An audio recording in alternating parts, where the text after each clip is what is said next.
Hello viewers, কেমন আছেন সবাই? আশা করি সবাই ভালো আছেন। তো আমি এই মিৎসুবিশি ল্যান্সার গাড়িটার ভিডিও আপলোড করেছিলাম যে রেডিওটারে পানি গ্যাস হয়তো কম্প্রেসার লিক করতো, সেটার পার্ট 2।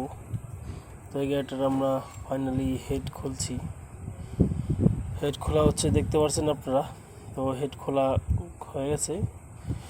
তো কাজের প্রচণ্ড চাপ, সেই জন্য সম্পূর্ণ ভিডিওটা করা যাচ্ছে না। বর্তমান অনেক ভিডিও আসে কিন্তু করতে পারি না, অনেক চাপ।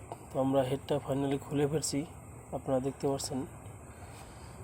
তো হেডের যে বাল্বগুলা লাল হয়ে গেছে, আপনারা দেখুন বাল্বগুলা লাল হয়ে গেছে, পানি লিক করতো। এখানে একটু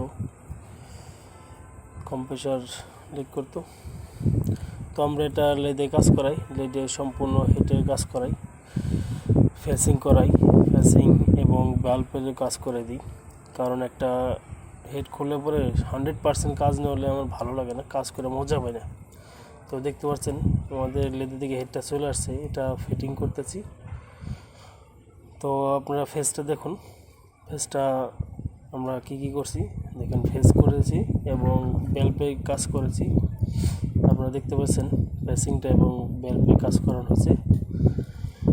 সম্পূর্ণ কাজ না হলে দেখা যায় শুধু ফেসিং করলে গাড়ি কম্প্রেশন ঠিক মতো হয় না, মিসিং করে, অনেক সমস্যা হয়। সেই জন্য হেড সবসময় তো আর খোলা হয় না, সেই জন্য একদম কমপ্লিটভাবেই কাজ করে দিই আমি। তা না হলে মজা হয় না কাজে, যে কাজের যে একটা সেটা পাওয়া যায় না, গাড়ি চালায় যে মজাটা। তো আমরা হেড লাগানোর প্রসেস শুরু হয়েছে, দেখতে পাচ্ছেন।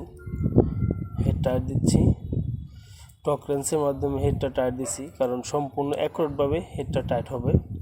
তো এমনিতে নর্মালভাবে টায়ার দিলে একটা কম হয়, একটা বেশি হয়। সেক্ষেত্রে আমরা টক রেঞ্চটা ব্যবহার করতেছি, দেখতে পাচ্ছেন টক রেঞ্চটা। তো এটার সাউন্ডটা অ্যাকচুয়ালি দেওয়া হয়নি, টাইট হলে একটা সাউন্ড করবে, টাক করে সাউন্ড করবে, আপনারা দেখতে পাচ্ছেন। তো আমরা এখন গাড়িটি স্টার্ট করছি, দেখতে পাচ্ছেন। দেখেন এখন আমাদের পানি কোনো রকম গ্যাস হচ্ছে না। আগে যেরকম বুড়বুড় একটা ভাব ছিল, কম্প্রেসার লিক করতো, দেখতে পাচ্ছেন। তো এখন ওইরকম কোনো নাই, দেখতে পাচ্ছেন আপনারা, একদম ক্লিয়ার। এবং ইঞ্জিনটাও একদম স্মুথ, কোনো সমস্যা নেই। ইঞ্জিনটা আমাদের স্টার্ট আছে, কোনো কাঁপাকাঁপি নেই। আসলে হেড খুলে পরে সম্পূর্ণ ভালোভাবে কাজ করাটাই উত্তম। এই অর্ধেক কাজ করলে গাড়িটা ভালো হয় না, গাড়ি চালায় মজা বোঝে না। তো ধন্যবাদ সবাইকে আমার ভিডিওটা দেখার জন্য। সম্পূর্ণ ভালো যদি লাগে তাহলে অবশ্যই লাইক দিবেন, অবশ্যই সাবস্ক্রাইব করবেন, শেয়ার করবেন। ধন্যবাদ, ভালো থাকবেন, থ্যাংক ইউ।